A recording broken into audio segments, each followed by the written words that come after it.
王爷，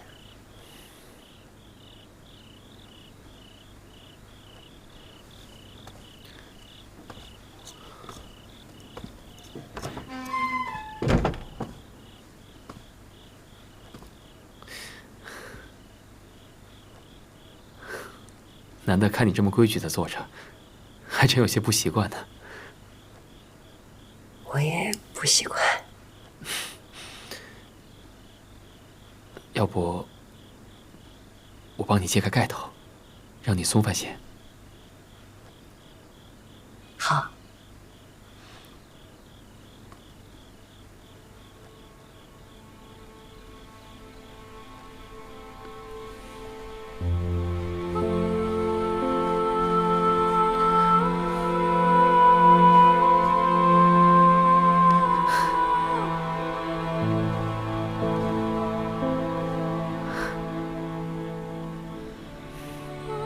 好看，比我想的更好看。你穿红色也好看。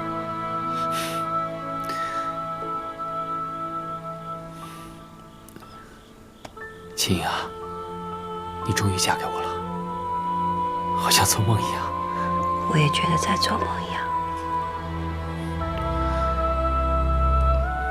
跟你说个悄悄话。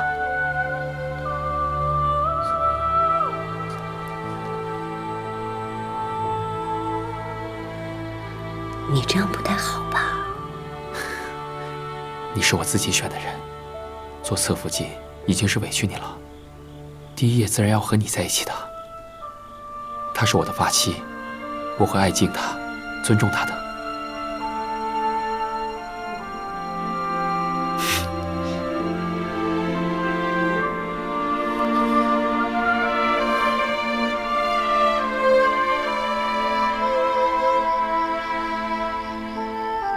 格格，王爷今夜去了侧福晋那里。王爷昨夜虽歇在福晋房里，但并未行周公之礼。真的吗？千真万确。那如此说来，福晋心里也不舒服。格格，如果您能得到福晋的帮手，以后在府里也不怕没个照应了。去把我的皮肤拿来。是。我还不信了，我能一辈子就是格格。说不定明天晚上王爷就来我屋里了。格格多才多艺，王爷一定会喜欢您的。王爷去了侧福晋那儿，怎么会呢？你没看错吧？福晋，奴婢没有看错，王爷的确歇在侧福晋房中。烛火都熄了。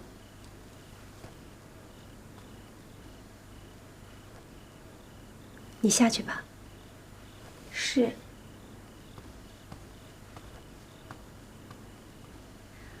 福晋，昨夜王爷虽然歇在您这儿，却推说身上太累，未行周公之礼。今夜又去了侧福晋那儿，这就是侧福晋入府。王爷去那儿也是应当的，但无论如何，总归老夫人说的对，您呐得拿出手段来，对侧福晋他们得好生提防才是。王爷越是喜欢他，我就越得拿出嫡福晋的气度。我得做得更好，比任何人都像一个正妻。王爷无可挑剔，就会觉得只有我才是最适合做嫡福晋的。请福晋安。都坐下吧。谢福晋。册封西岳妹妹为侧福晋的旨意下来了，恭喜岳福晋。当初你跟青音一起进府的时候，我赐给你们每人一支赤金莲花翡翠珠镯，就是希望你们无论身份高低，也能亲如姐妹，不分彼此。如今你也成了侧福晋了，我看着真是高兴。多谢福晋，福晋赏的镯子，妾身和亲福晋每日都戴着。妾身能有今日，多亏福晋调教。你阿玛一直为皇上尽忠，如今皇上身子不好，王爷帮着理政，你阿玛出力不少，皇上要嘉奖你也是应当的。绿云，你刚生下永璋，还是要仔细着身子。谢福晋关心。这说起来啊，青樱、西月和我是差不多一起进府的。玉颜从御史来也不少日子了，连齐莹、海兰和婉音伺候王爷也许久。你们什么时候都能有子嗣，为王爷开枝散叶的才好。是。妾身们没有福庆那样儿女双全的好福气。别着急，慢慢来，都会有的。时候不早了，你们也早些回去吧。妾身告退。父亲，小夫亲哥哥，不好了！好好说话，这是怎么了？皇上驾崩了！皇上，王爷呢？王爷接到消息，进宫了。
怎么就走了呢？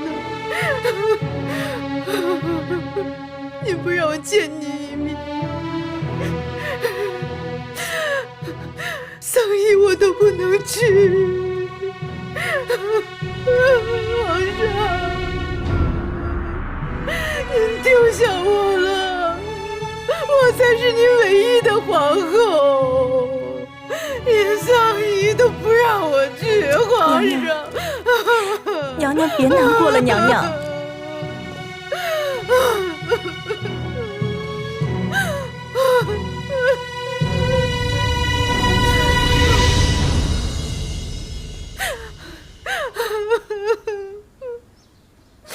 娘娘，先帝驾崩，奴婢倒认为您从这儿出去的唯一机会来了。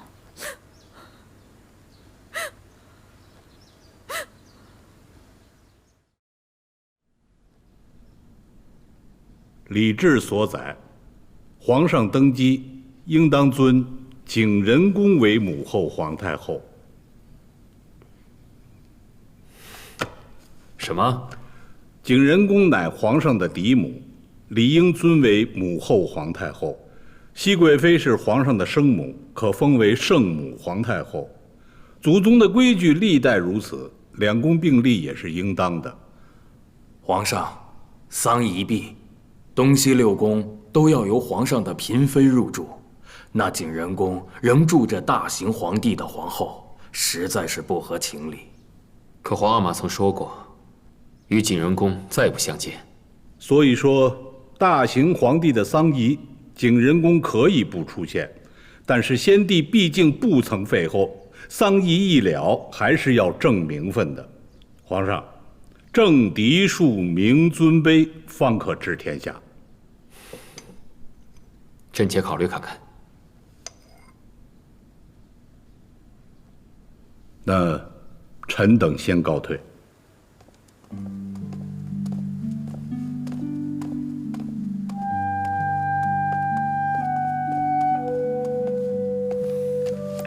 臣妾给皇上请安。你来了。这2日在丧仪上，看皇上唇干气燥，眼睛里也是红红的，所以臣妾给皇上煮了1碗杏仁露，润润肺。过来吧。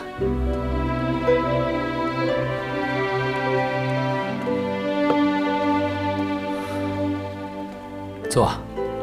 皇上，朕叫你坐你就坐。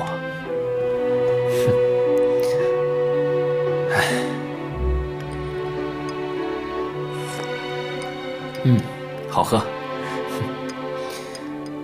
上次啊，咱们2个这么静静的说话，还是在府里呢。如今啊，却时过境迁了。是啊，那时候怎会知道大行皇帝骤然崩逝？皇上现在也是身负千斤重担。这皇阿玛的丧仪啊，还有朝政之事都还好，只是眼下有个难题，朕不知该如何。何事啊？朝臣中有人提议，将你姑母放出景仁宫，尊封母后皇太后。这么多年了，你也希望你姑母出来吧？臣妾自然是希望姑母可以解了禁足，安享晚年，臣妾也可以尽一份孝心。但是下令禁足姑母的是先帝，尊封母后皇太后又是国事，臣妾也不便说什么吧。朕也是想着，皇阿玛生前说过，与景仁宫死生不复相见，所以朕的心里啊，很是难为。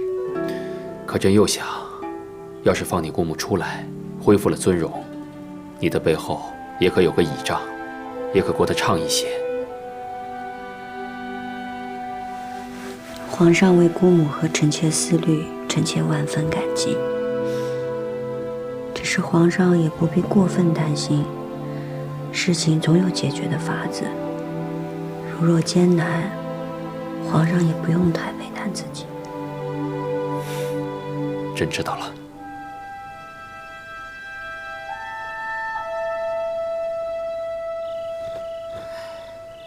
真有这样的消息传出来？是，奴亲大人一得消息就递话进来，让告诉您知道。大行皇帝没留下任何处置景仁宫，这麻烦就来了。说是张廷玉大人先向皇上提议的，又有几位大臣陆续附议。张廷玉这老家伙，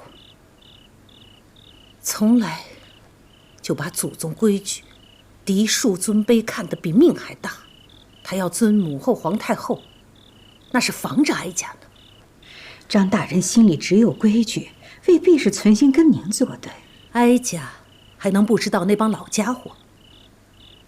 后宫势弱，前朝那帮老臣在皇帝跟前就会更有分量。可朝廷里也不是只有张廷玉一个人会说话。傅家，你去回话给讷亲，他知道该怎么做。是。太后，这事儿不是皇上说了算吗？您直接跟皇上说，您不愿意不就成了？当年选福晋，皇帝就没跟哀家一条心。如今这件事，咱们先别说话。哀家看看皇帝的心意，也瞧瞧到底有多少人惦记着景仁宫那位。一靠手，二靠手，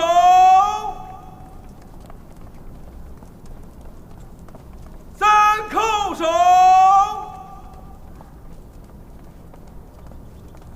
行。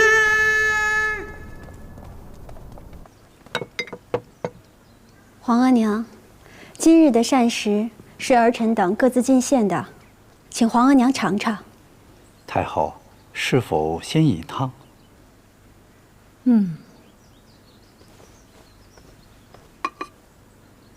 太后，这是青主儿进献的火腿鸡汤。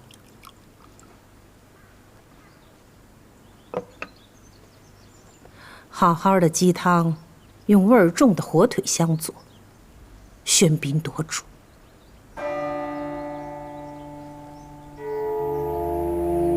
臣妾只是想用鲜味儿令太后开胃，没想到妨了太后用膳，是臣妾的过失。两样东西炖一块儿，分了高低主次才好。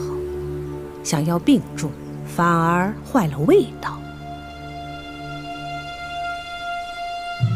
臣妾知错。看来这两样东西不能并重。太后，臣妾下回给您炖清鸡汤喝。叫人把这些东西都撤了吧，哀家没有胃口。皇额娘，您近日为心底哀痛，身子本来就不适了，若饮食再清简，那就更撑不住了。您好歹还是禁一些吧。太后好不容易进些晚膳，却被青音姐姐败了胃口。今日下午还有好几个时辰的哀仪，青音姐姐是想让太后饿着身子熬在那儿吗？臣妾有失，甘愿受罚，还愿太后顾及凤体，多进一些吧。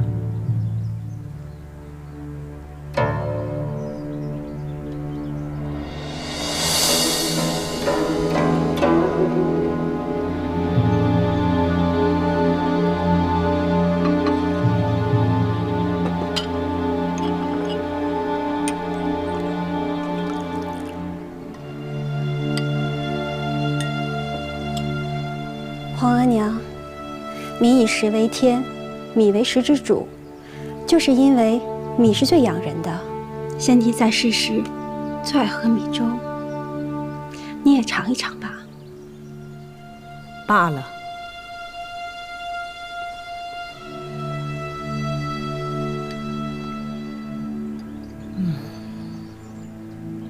说来呀，这一饮一食能有多大讲究？无非是审时度势，不要自作聪明罢了。儿臣明白。起来吧。臣妾谢太后。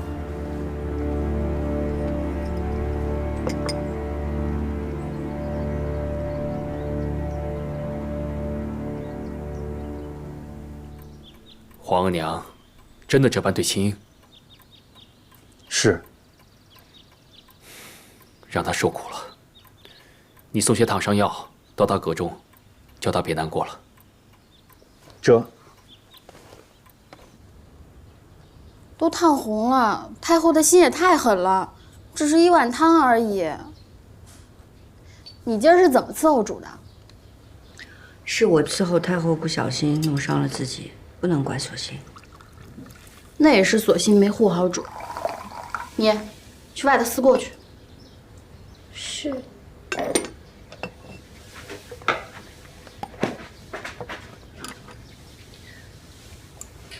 阿若，索性是前邸里从了新字辈的大丫头，你说话也得留意些，别总是颐指气使的。奴婢不过是觉着索性不是咱们府里陪嫁来的，没有那么亲近。你和索性都是跟着我的，往后在宫里过日子，你们两个若不好好相处，日子怎么过？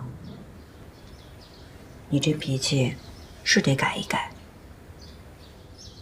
可奴婢就是这么个心直口快的性子，太后今儿有点太欺负人了。不过皇上心里是疼您的，这不急急就让李公公送了烫伤药来。奴婢看呀，等回头进了宫，或是老主子出来了，皇上怎么也得给您封个贵妃、皇贵妃的，到时候太后就不敢这么欺负您了。刚跟你说了，说话要留一些，倒是越说越没分寸了。太后也是你可以胡乱妄议的嘛，若是让旁人听见了，你有10条命都填不满。奴婢也是心疼主嘛。是，奴婢知道错了，以后不敢了。还疼吗？疼。弘历打算什么时候放我出去，尊我为母后皇太后？您一定要做母后皇太后吗？宫规祖制在此啊，先帝不曾废后，我就是名正言顺的母后皇太后，我该住慈宁宫去。住到慈宁宫之后呢，就跟钮祜禄似，再分个输赢。争斗不休，总会伤着自己的。我哪怕遍体鳞伤，我都要跟他斗到底。青莹，你要跟姑母一条心，你要让弘历早点放我出去。皇上倒已经很为难了。你这是信乌拉那拉还是爱新觉罗呀？我是心疼您。你要是心疼我，你就应该知道，姑母此生唯一所望，就是跟先帝生同亲，死同血。先帝已经弃绝你了，亲口说了生死不复相见了。他不见我，我就去见他。他弃绝了我，我绝不会离开他。青莹，我只有成为母后皇太后，才能跟先帝生死相依。这个名分，我一定要争。你起来。我今天跟你说的这些，该怎么办？你明白吗？明白了。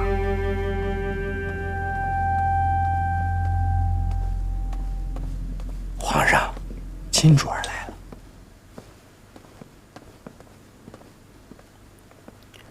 皇上，坐吧。这么晚怎么来了？臣妾知道皇上一定还在为姑母的事烦忧。朕也希望这件事情尽快有个决断。只是礼法和孝义，终究难以两全啊。皇上，臣妾想求您一件事儿。你说。能否让姑母去行宫颐养天年？你这么想的？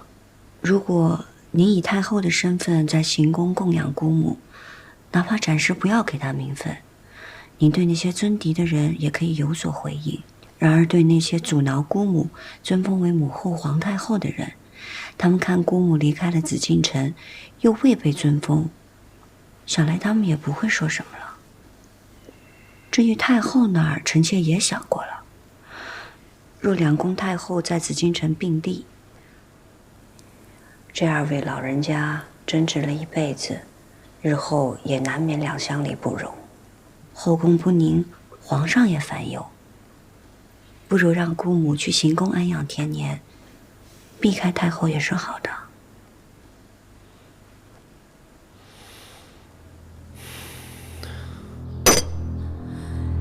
你说皇帝已经暗中安排人去行宫排布事宜了？是，清福晋才离开养心殿，皇上就派人去了行宫收拾殿阁，亦应按太后安养布置。荒谬！难道皇帝真要乌拉那拉氏为母后皇太后吗？就算换了地方，离开紫禁城不与您同尊，可母后皇太后就压了您一头啊！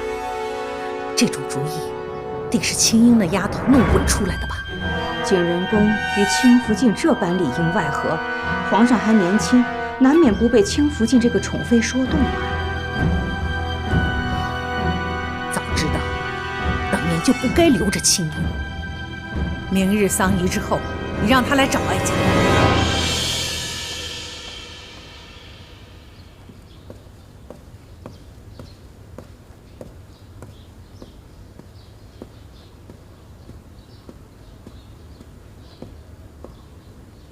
臣妾给太后请安。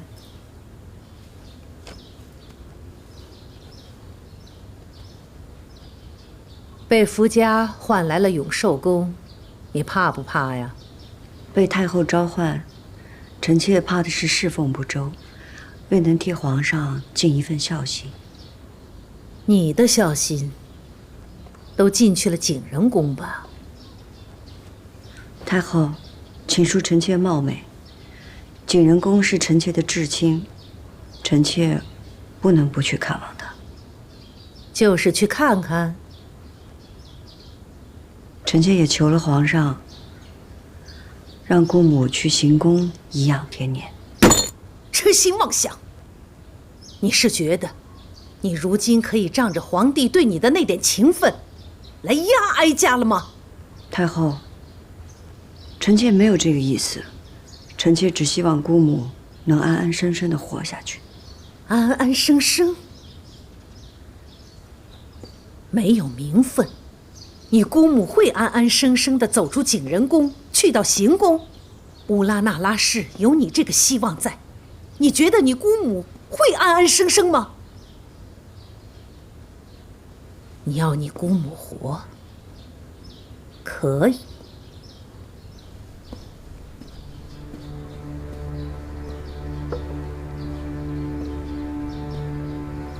除非他没了你这个倚仗，哀家倒可以给他一条活路。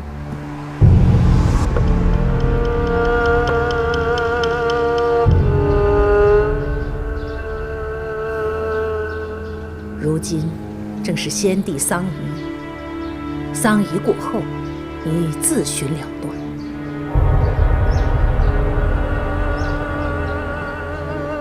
你不求哀家开恩饶恕？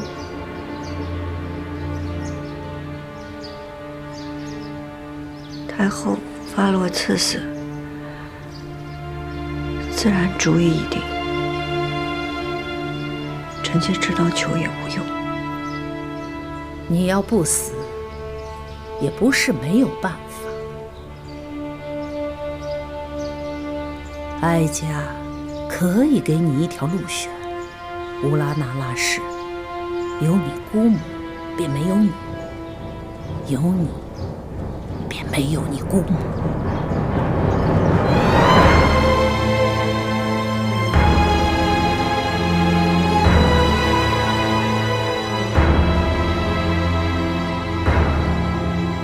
若是臣妾死了，您可否圆姑母和先帝合葬的心愿？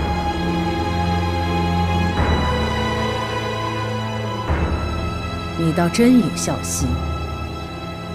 只要他在行宫安分养老，哀家许他和先帝合葬，只是没有名分罢了。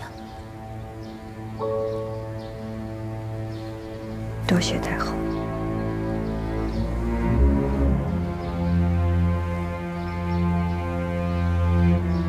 不过，皇帝若是知道你今日与哀家所言，你姑母便会和你一样，活不得。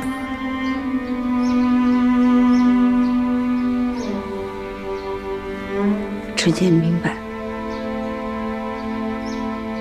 多谢太后。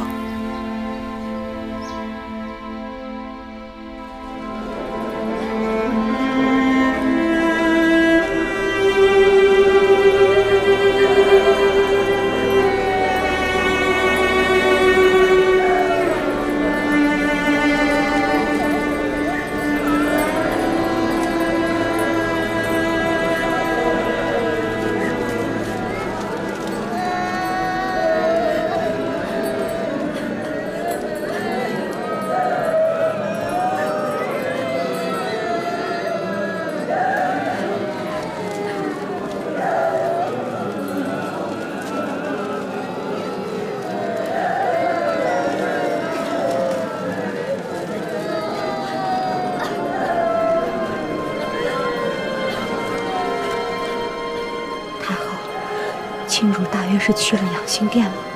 他该不会说出什么来？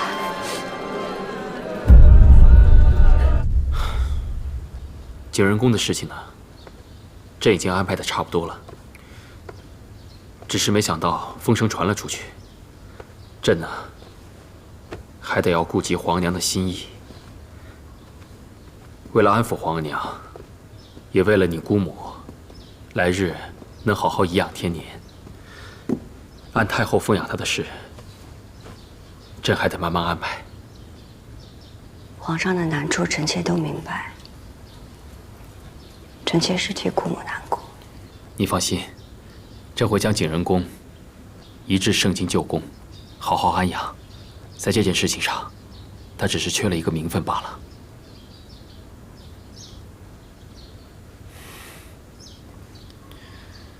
后妃与君王失和，吃苦的肯定是他们自己。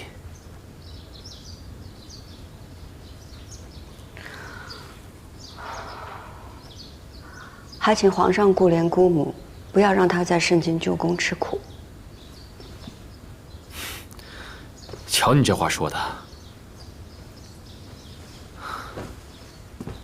你放心，朕呢，每一次去圣经，都会带你去探望她，平时也会派人多多伺候她。臣妾多谢皇上。你要谢啊，就别嘴上说说。朕惦着你的暗香汤呢，什么时候给朕再做一碗？梅花都没开呢，怎么做暗香汤？朕知道你喜欢梅花，秋天过了就是冬天，会开很多梅花，到时候多做几碗给朕喝。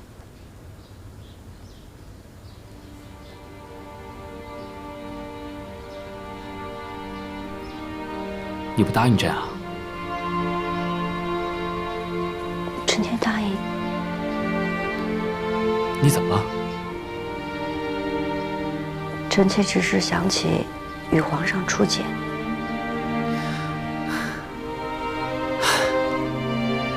当日咱们一起听了一出墙头马上。墙头马上遥相顾，一见知君即断肠。朕记得，景，你和朕是年少情谊，虽然没有成为嫡福晋，但你和朕的情谊是谁也比不了的，知道吗？臣妾明白。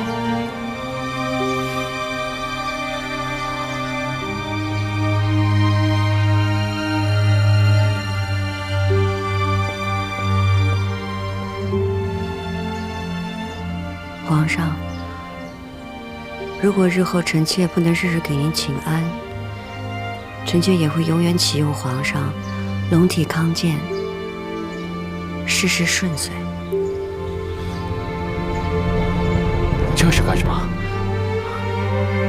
快起来，快起来！来，你这个是怎么了？啊？不过朕也明白你姑母之事。一个女人为了名分，一生悲苦。朕明白你，朕和你一样怜悯你姑母。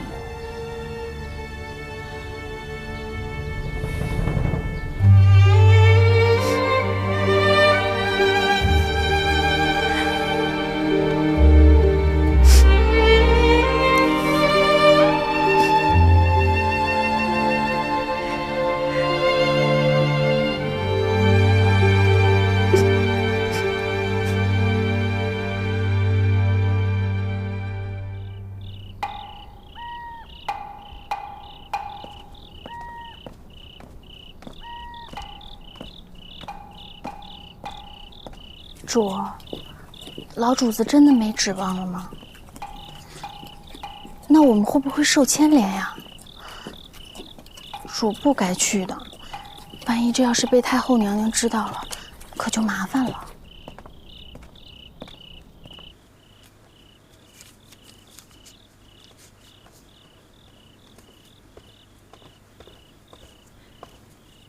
太后怎么还做这些？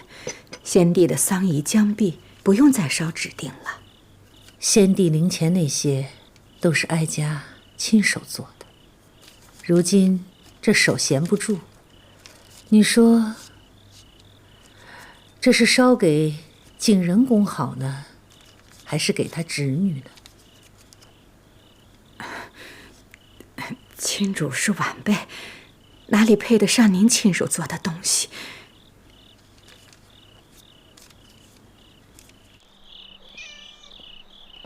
亲主来了。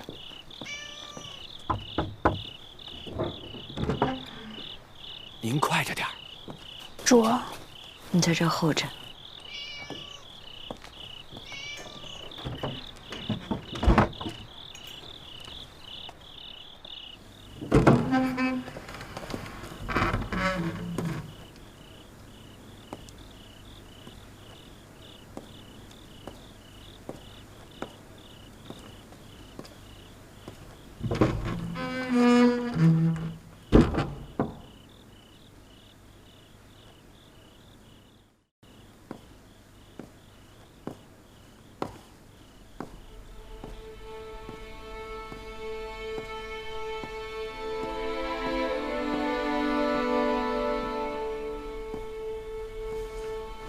姑母，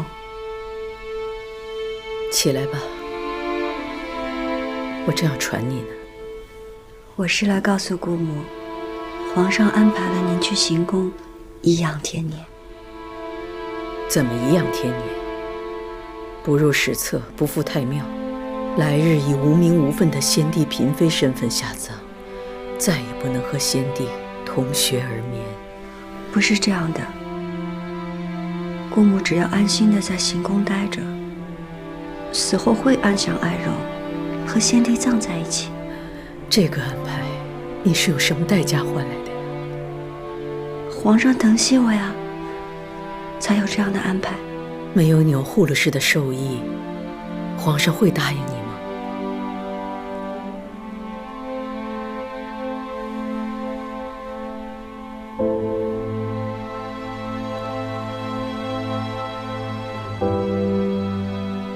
他一定也让你选择。我们姑侄俩，谁能活下来？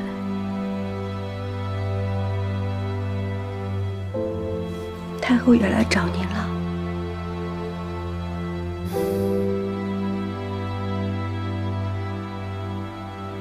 青莹，你过来。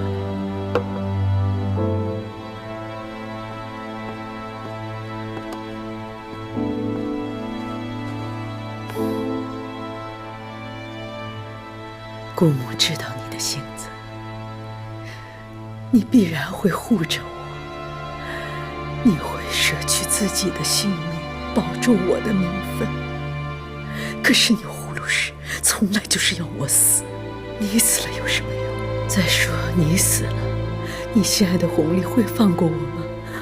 啊，会让我翻身吗？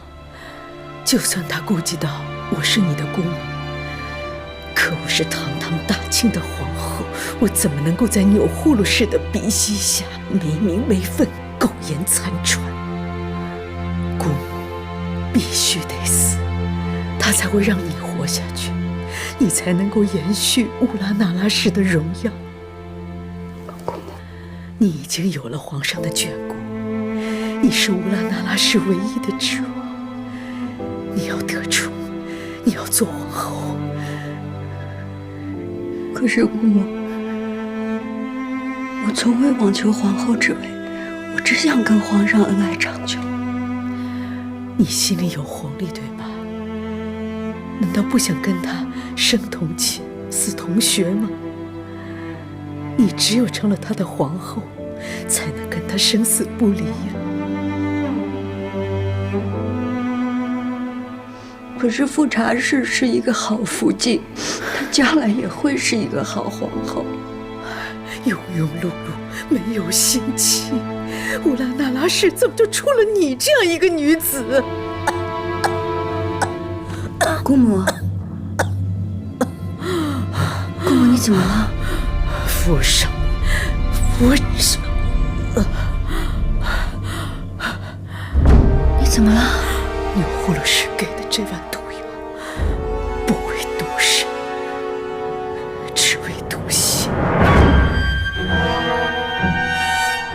这宫里，哀家只能允许有一个乌拉那拉氏，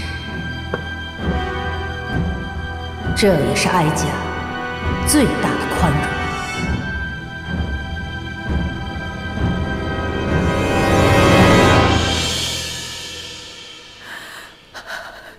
青莹啊，你要看着我死，证明我不是卑鄙自裁，而是有份报比，怪不得任何人。可是姑母，你分明是被太后逼死的。眼下你我都已无力反驳，你要活下去，你连恨都不要有。你不仅要让有护鲁氏不杀你，还要让他成为你的助理。你要当皇后，才是为我报仇，更是对我的报答。你比我幸运，你已经有皇上的宠爱，千万不要像公母这样成为一个弃妇。青莹，乌拉那拉氏已经有一个弃妇了，再不能出第二个弃妇了。姑母，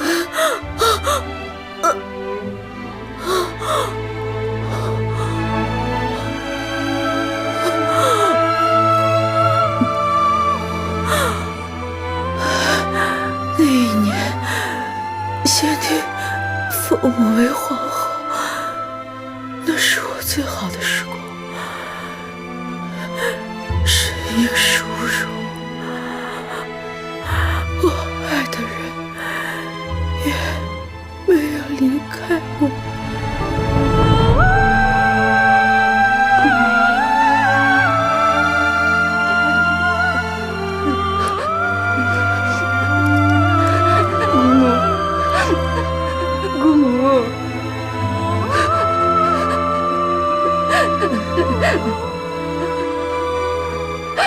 姑母，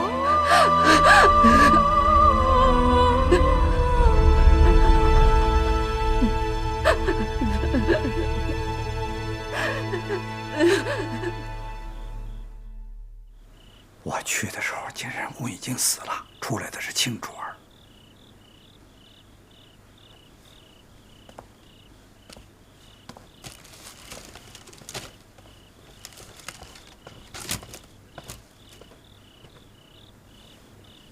太后，出来的是青主。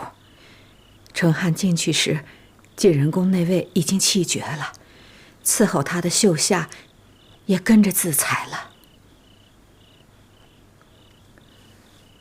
景仁公死了，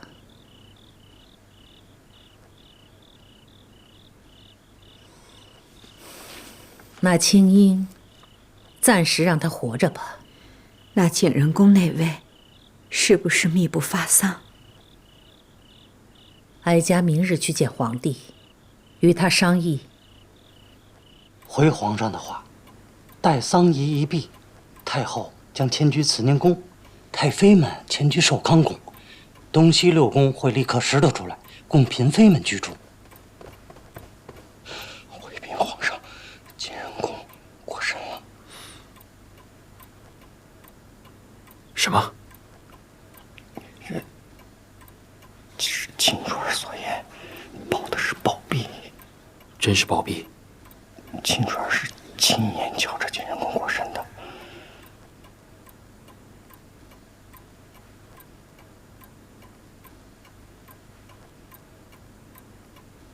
是服毒。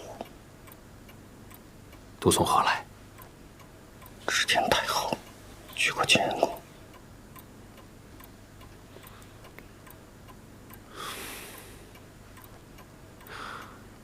让人去照顾景仁公的身后事。今儿个夜深了，明天一早，请青卓过来。这。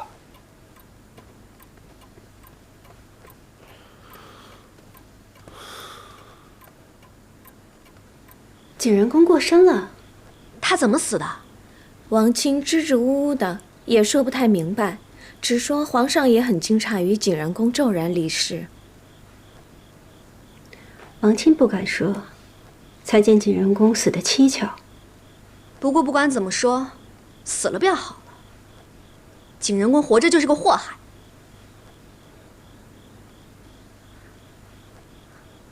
啊，天色也不早了，姐姐这些日子也乏了，妾身就先行告退了。莲心，送侧福晋。是。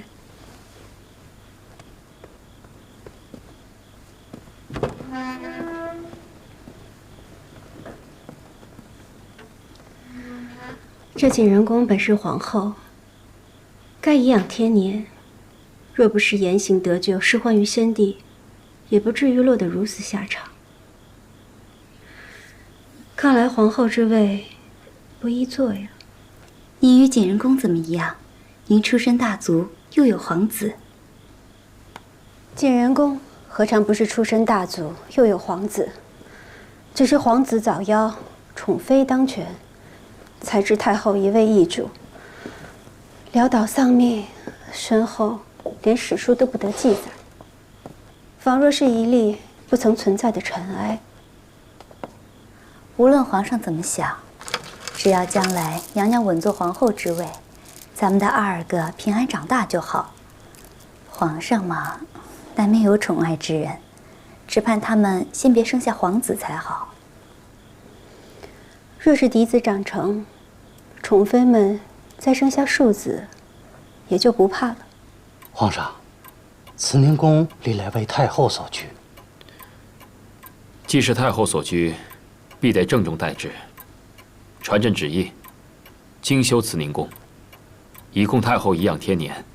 既有精修，慈宁宫一时就住不得人，那太后可以暂住寿康宫。让太后和太妃们同住，这也太窄巴了点儿。皇上小心外太后，奴才立刻去办。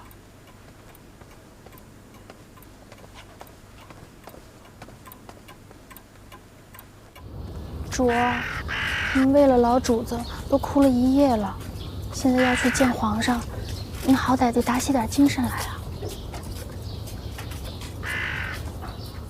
景仁公过身了，皇帝知道了吧？是。秦英派人来禀过，说景仁公是忧愤暴毙。忧愤暴毙？如何暴毙？不是自裁？秦英是景仁公的侄女，所言应该不虚。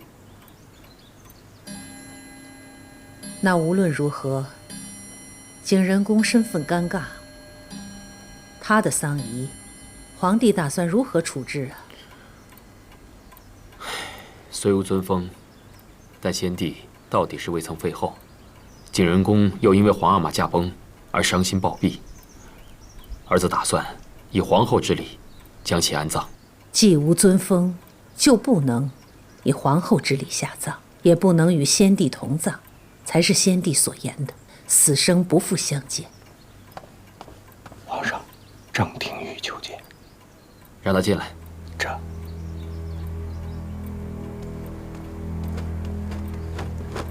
臣张廷玉给皇上太后请安。何事啊？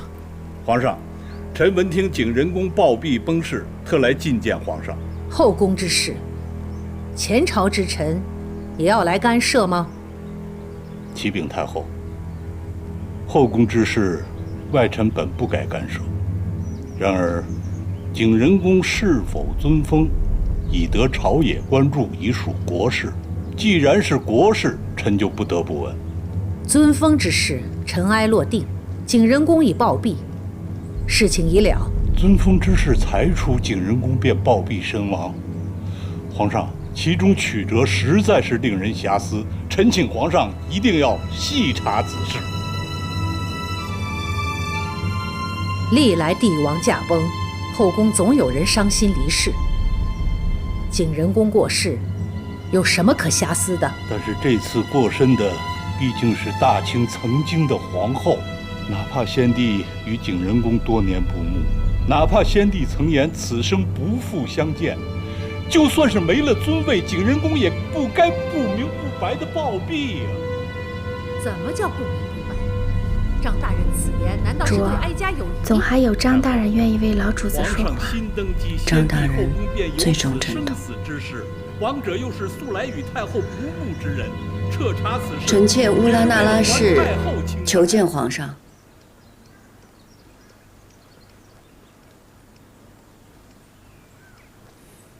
进来吧。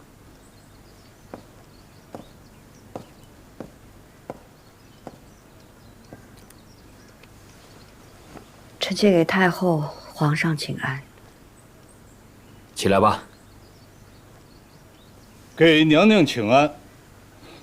娘娘，臣张廷玉正与皇上谈景仁公暴毙之事，娘娘是景仁公的至亲，务必为他讨个公道。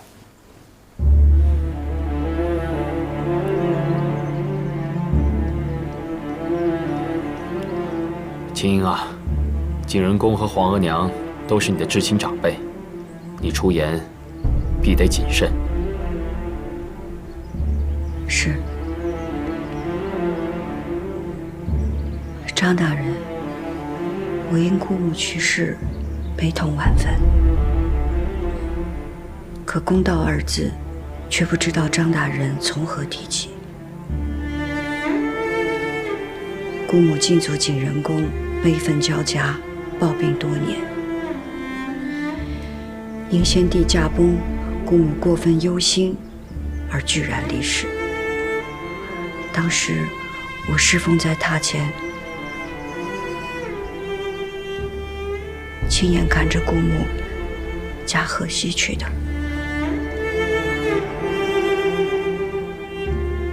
当真？当真。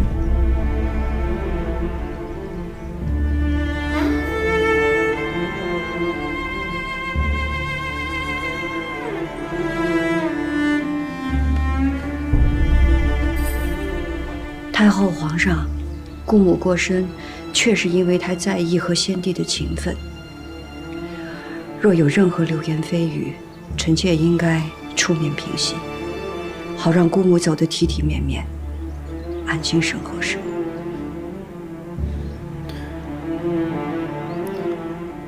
皇娘，那景仁公的丧仪还是得办得体面些。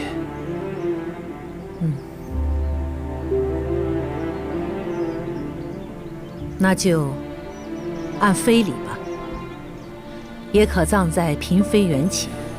下葬时候便不要写什么名分了，免得惹眼。至于灵位遗物，那就一并发还母家就是。张廷玉，臣在。你可有异议？景仁公身后之事，当以皇上、太后的决断办，臣没有异议。臣告退。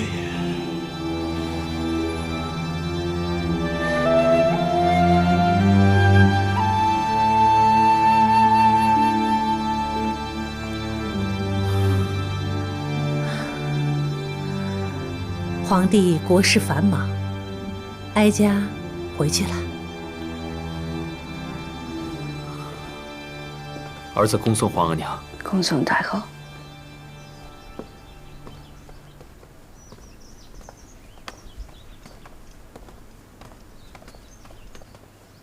王琴，你也下去。这。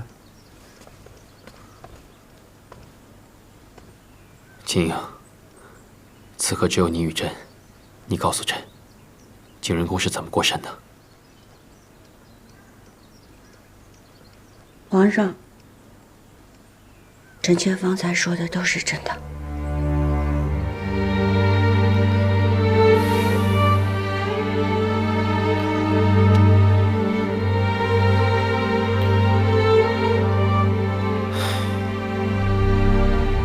这事了了，也就罢了。要是景仁公活着，总是会牵连到你。如今景仁公过身了，皇额娘再有怨气，也只能到此为止了。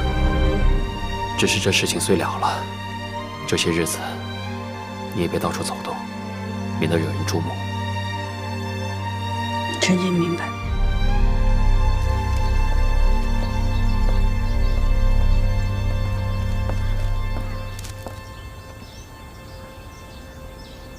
太后，您放心，青主也是个聪明人。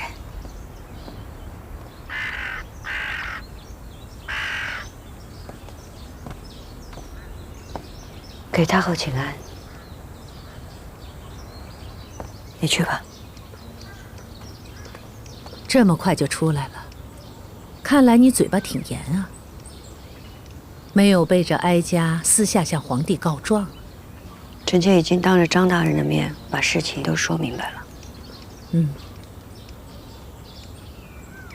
陪哀家走走吧。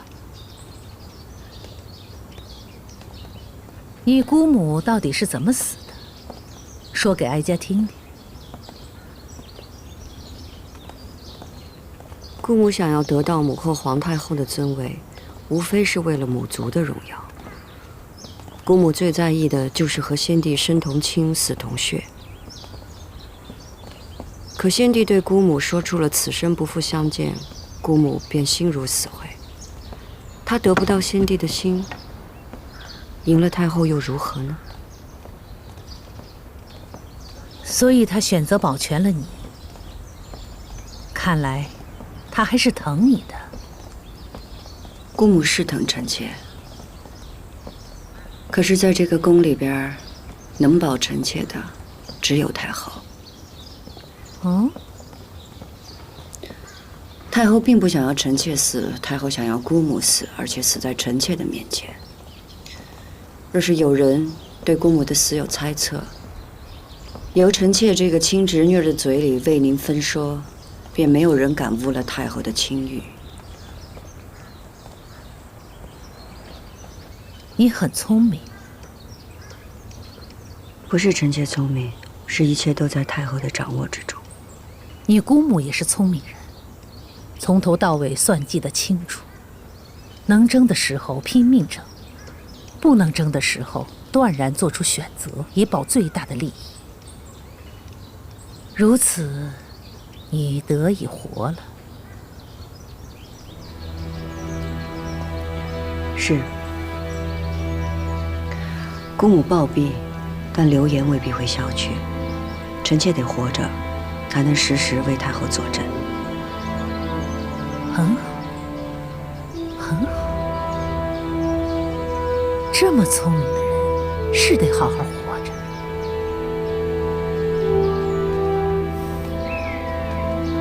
谢太后。主儿。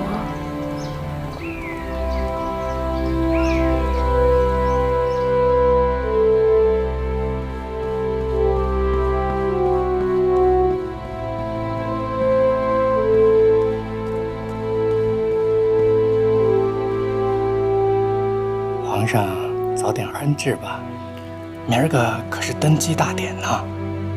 知道了。龙袍预备下了，您要不要再试试？既是量体裁衣，不必了。这寿康宫都收拾好了吗？秦理来回话了，说都妥当了。寿康宫虽是太妃的居所，但皇额娘所住的殿寝，务必体体面面的。那是自然的。退下吧。这。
朕今日登基，当行孝仁之道，尊先帝世宗遗命，尊生母钮祜禄氏为圣母皇太后，嫡福晋富察氏为皇后。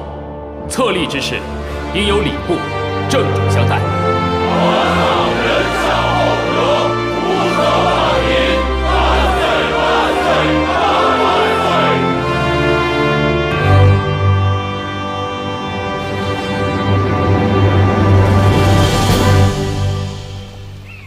走稳当点儿。太后迁宫是大事儿，皇上孝顺，一直在修葺慈宁宫，想必这会儿都妥当了，只等您安享这玉堂富贵呢。景仁宫的丧仪办得如何了？办了，这白事儿怎么能跟登基大典的喜事儿冲撞呢？所以悄悄地办了。走稳当点儿。走稳着点儿。停，落轿。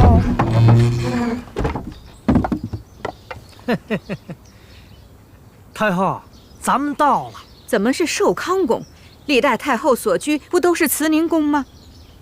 回太后的话，慈宁宫奉旨休葺，暂时还不能住进去。寿康宫是太妃们住的地方，难道让太后和太妃们挤在一起吗？是，所以皇上特意吩咐了，太后暂居的正殿那布置的是妥妥当当的，一点不比慈宁宫差。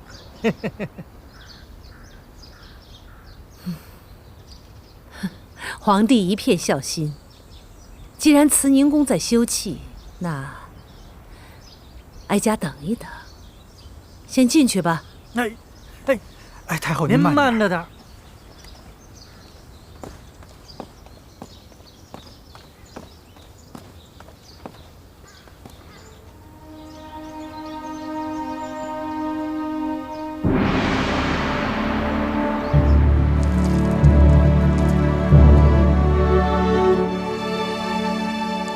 儿臣给皇额娘请安。臣妾给太后请安。起来吧。谢太后。都坐吧。从前自己是个嫔妃，赶着去向太后和太妃们请安，如今一转眼，自己都成了太后了。瞧你们年轻一辈的，娇嫩的像花朵。太后自己才是那朵开得最娇艳的牡丹花，不像我们年轻沉不住气，都是经不得细看的蒲柳。小嘴巴巴的，会说话。谢太后夸赞，臣妾愚笨，请太后教诲。今日是皇帝登基之后，你们头一回来请安，哀家也有几句话要嘱咐。皇帝年轻，宫里嫔妃也就你们几个，往后不管是人多还是人少，哀家眼里见不得脏东西，你们自己都好自为之。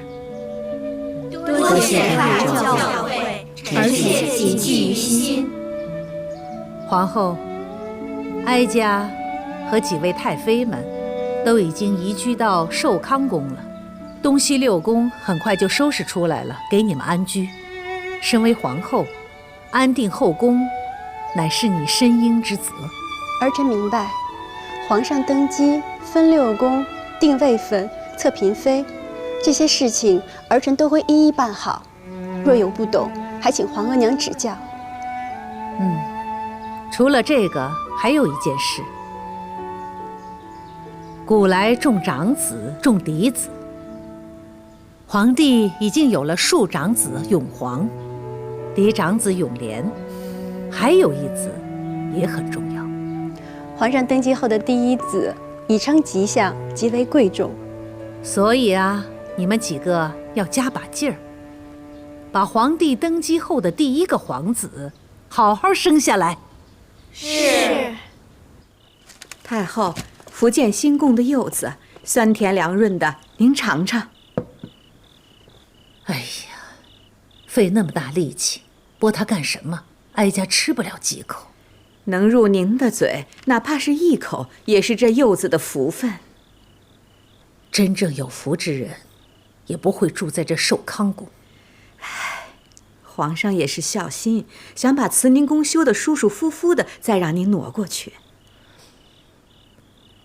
皇帝明里说是孝顺，可暗里一声招呼都不打，就把哀家送来了寿康宫，心思颇难揣测。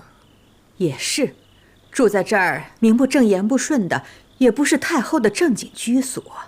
要是哀家想早日搬进慈宁宫以正名分，还得借把东风，也看看那个人到底有没有用。皇娘住进寿康宫，没什么不满吧？都挺好的。寿康宫虽然小了一些，但布置也倒雅致。不过慈宁宫若是修好了，皇额娘还是早日搬进去的为好。朕知道你孝顺。对了，皇额娘没有为难青英吧？没有，皇额娘怎么会为难一个晚辈呢？那便好啊。坐吧，兰花。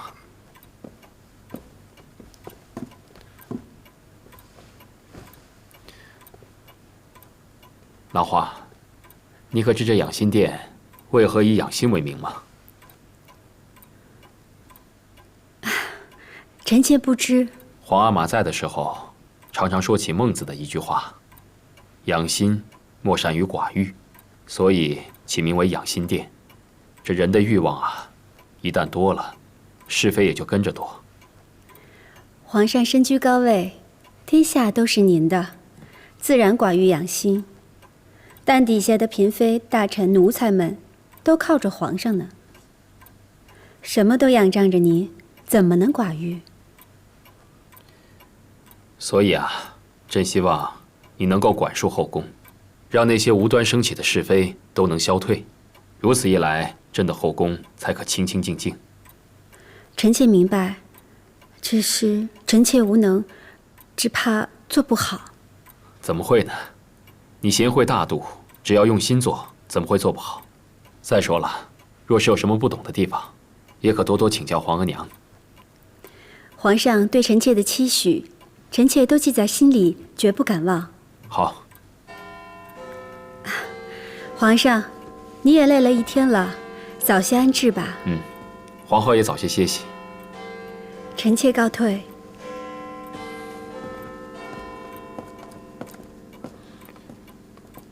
王卿啊，奴才在。青英还在景仁宫吗？这时辰，许是还在。你跑一趟，替朕传句话。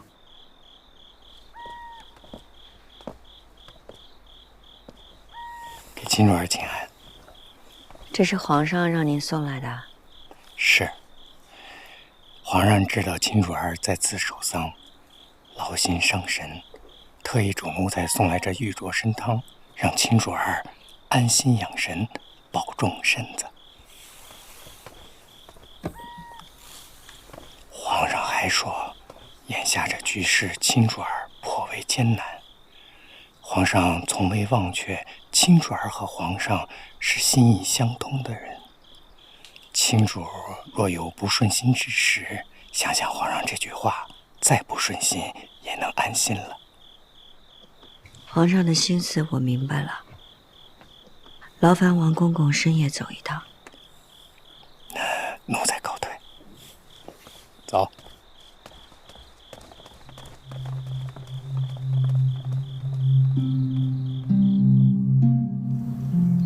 皇额娘，嫔妃位分，您2次都发还回来了，是不是儿臣拟的不妥当？你是怎么拟的，又是怎么改的？你是皇后，事事要思虑周全。皇额娘是不满意乌拉那拉氏的位分，儿臣未能及时明白皇额娘心意，是儿臣的错，还请皇额娘教导。乌拉那拉氏呢？她在景仁宫守丧3日，今日应该礼毕，那他应该已经来了。傅家太后，亲主已经到了，那让他进来吧。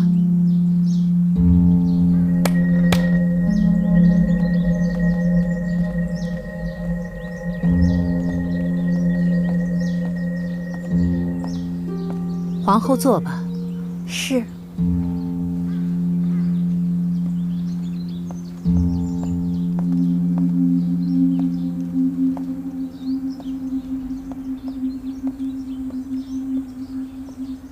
臣妾给太后、皇后娘娘请安。景仁宫丧事已了，姑母今日午后已送去妃陵。景仁宫是你的至亲，按理你要为他守孝3年才是。这样吧，你不必去你姑母陵前，就在前邸待着。吾旨不得出阁院，好好的为你姑母守孝3年。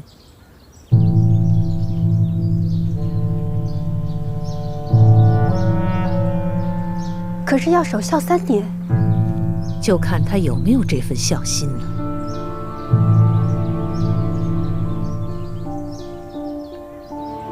太后能让臣妾在前邸守孝，已是大恩。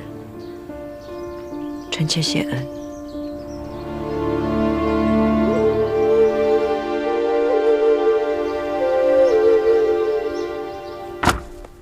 皇额娘为什么要删掉乌拉那拉氏的位分？青英的名分屡屡受挫，做贵人已是委屈她了。